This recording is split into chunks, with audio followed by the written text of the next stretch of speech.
Bueno, Guille.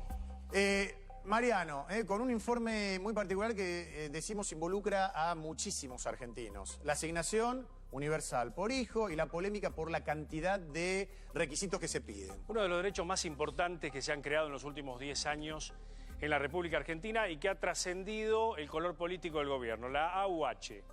Hay un requisito de contraprestación que es una libreta educativa y de vacunas, Sí. que vos sabés que mucha gente no cumple. El gobierno y las ONGs que están ligadas a la educación y a la protección de la infancia dicen, ¿qué hacemos? ¿Flexibilizamos los requisitos o seguimos con este elemento punitivo? Vamos al informe y después lo charlamos, dale. La asignación universal por hijo es eje de la discusión entre ONGs y ANSES. ¿Por qué? Porque hay 200.000 que podrían caer a fin de año. Y el problema central es que todos los años nos cuesta que las familias certifiquen que los chicos se hacen los controles de salud, que las familias lo realizan y que están en la escuela. Entonces, cada año tenemos 300.000, 400.000, 200.000, depende cada año, chicos que están en riesgo de perder la UH por no presentar la certificación. Durante nuestra gestión hemos mejorado mucho este trabajo y se caen de la asignación universal prácticamente la mitad de niños que se caían durante la gestión anterior de gobierno. Esto lo hacemos por operativos que hace ANSES, que sale puertas afuera de la SUDAI, que son nuestras oficinas en todo el país, para ir a buscar a estos niños que dejan de ir a la escuela para volver a incluirlos en el sistema. La cuestión es la libreta que deben presentar las familias, donde hay un ítem de educación y de salud. La gran mayoría no cumple con esta prestación. Esto es una discusión que se dio ya en muchos países, en México, en Sudáfrica. En Sudáfrica hay un programa muy interesante que es similar, pero lo que hace es que esta medida no sea punitiva. Es decir, por más que no se certifique, yo busco de qué forma acompaño a esa familia, estoy viendo lo que sucede en el hogar para intentar que el chico vuelva a la escuela o presente los papeles. Lo que nos preocupa a nosotros es que a veces la familia no presenta la libreta, pero el niño sí está yendo a la escuela, por ejemplo. Por eso, a partir de este año, estamos automatizando estos procesos para que las familias no tengan que ir todos los años con el papel físico a las oficinas de ANSES a comprobar que el niño va a la escuela, sino estamos intercambiando información con los distritos, con las gobernaciones, con las provincias, para tener nosotros mismos la información y ya avisarle a esa familia que no tiene que traer el papel. El organismo de seguridad social debate qué hacer con aquellos chicos que abandonan el colegio y vuelven a hogares vulnerables. ¿Qué hacemos entonces con una familia que no presenta la libreta al 31 de diciembre? ¿Qué va a pasar en Argentina con ese chico que a lo mejor dejó la escuela porque viene de generaciones de no trabajar, de que su padre no trabaja? Hoy fortalecimos muchísimo el trabajo para ir a buscar a esos niños y volver a incluirlos. Hoy la ley pide la condicionalidad, entonces trabajamos junto con el Ministerio de Educación, que eso no sucedía antes eran compartimentos estancos, ahora hay un trabajo en equipo para ir a buscar esas situaciones que dejan de ir a la escuela para volver a incluirlos. Pero la realidad es que hoy la ley es muy clara, hoy se pide esta condicionalidad y bueno, fue uno de los grandes debates del seminario de la semana pasada. El problema que tenemos hoy en Argentina es que hay 500.000 adolescentes que están fuera del sistema educativo y estos están por fuera de la UH.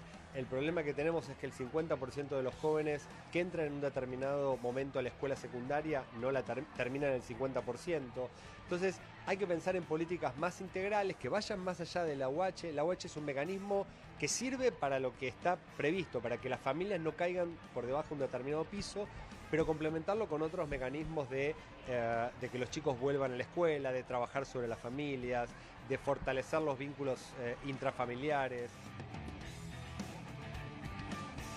Fundamental esto último, ¿no? Estos tres puntos que se decían, ¿no? Los vínculos a la familia, no perder la educación de los chicos. Digo, a ver, hablamos de polémica por la asignación universal por hijo, pero del otro lado también tiene que haber un cumplimiento, ¿no? Exactamente, vamos a ver cómo se cumple el tema. Tenés 2 años para cumplir con esa libreta. A ver, tenés que presentar esa libreta que tiene una declaración jurada para informar la situación laboral del adulto, salud, el control de salud, la vacunación del niño y educación, si está escolarizado ese chiquito que recibe la AUH. Esta libreta tenés 2 años para presentarla. En el primer año, si no la presentás, no te devuelven el 20% de ese 80% de asignación que te pagan y que te tendrían que dar a fin de año. Deberían dar a fin de año. Al segundo año, si no presentás la libreta, ahí te sacan la asignación universal. ¿Cuáles son los números hoy en Argentina?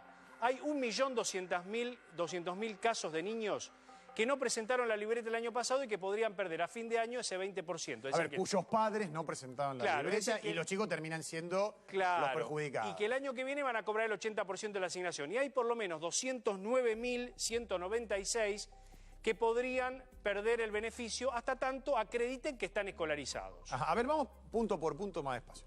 Declaración jurada para informar la situación laboral del adulto. Claro, o sea, si es una persona desocupada, si no está trabajando, monotributista social, viste que hay todo un universo bien, de personas que reciben la AUH. Salud, el tema de cumplir con el calendario de vacunación. Este es un punto clave, donde hay mucho incumplimiento. Sí, pero ¿querés que te diga una cosa? Termina habiendo cumplimiento con el tema de las vacunaciones porque en definitiva son muy pocos los que no optan por esto. Y el tema de educación, la mayoría de los chicos están escolarizados. El tema es que hay que presentar la libreta física. ¿Qué te dicen en ANSES? Estamos tratando de informatizar, de entrecruzar datos para que la gente no tenga que ir con las boletas físicas. ¿Qué dicen las ONG, por ejemplo UNICEF, ¿no? O CIPEC? Te dicen, deberían o flexibilizar el tema punitivo, o bien, digamos, automatizar esto para que la gente no tenga que ir. Y reconocen por lo bajo las ONG que hay muchos gobernadores que se hacen los tontos. ¿Por qué? Que no pasan los datos como corresponde. Para ahorrar. Sí, por el color político. Hay muchísimo en esta Argentina. Estamos hablando de una mezquindad política brutal, total, ¿no? total. Pero hay gobernadores que no pasan los registros de gente escolarizada. Eso por un lado. ¿Vos tenés quiénes son? No digo los nombremos Yo ahora. lo sé, pero voy a ser prudente. Yo lo sé, pero voy a ser prudente. Okay. Sí te puedo adelantar de que la moneda intermedia entre ONGs y ANSES sería establecer una cuestión de sacar porcentaje de la AUH para obligar a los padres a cumplir, no sacarla definitivamente. Claro. Eso se está estudiando. Esto está en debate, Guillermo. O sea, no todo, porque como decíamos, es el sustento de muchas familias, pero si no cumplís con esto, te voy sacando un pedacito, un porcentaje. ¿Para qué? Para que se logre... Para que te obligue a cumplir con todos los requisitos. ¿Qué te dice UNICEF, por ejemplo? Si no hay que sacar la AUH y establecer otro tipo de medida, ¿no? Que no haya contraprestación y que llegue al nudo, a la médula de una situación vulnerable de una familia. Este número de 200.000 AUH que vencen a fin de año, si no se presentan las libretas, vos sabés que es un porcentaje menor con respecto a otros años. En tiempos de Cristina Fernández, por ejemplo, caducaban por año alrededor de 400.000, 600.000. No nos enterábamos. No. Era gente que no se presentaba con la libreta. O sea que y no le daban la información y se la sacaban. Exactamente. A lo mejor después la podías retomar, porque si vos acreditás educación y calendario de vacunas, volvés a tener el beneficio. ¿Cuántas hay en total ahora? 3.900.000 personas, chicos, que reciben la AUH. Ajá. Y hay 200.000 que están ahí en vilo. Sí, pero hay 1.200.000 que van a reducir el porcentaje el año que viene. ¿Y cuál es la fecha límite? Fin de año. Ya fin de año. Fin de año, pero vos fíjate que de mayo a ahora hay gente que ha acreditado, es decir, va variando, esto es dinámico. A ver, y además, si les da la información, evidentemente va a haber mucha gente que se va a preocupar o por lo menos va a hacer una revisión más exhaustiva de cómo está parada frente a esto. Por supuesto, exactamente. La ley no se puede, podemos decir, flexibilizar, porque hay una ley. Hay una ley hace 10 años que te dice, a vos te damos la AUH, vos tenés que presentar esta libreta. No podés cambiar eso.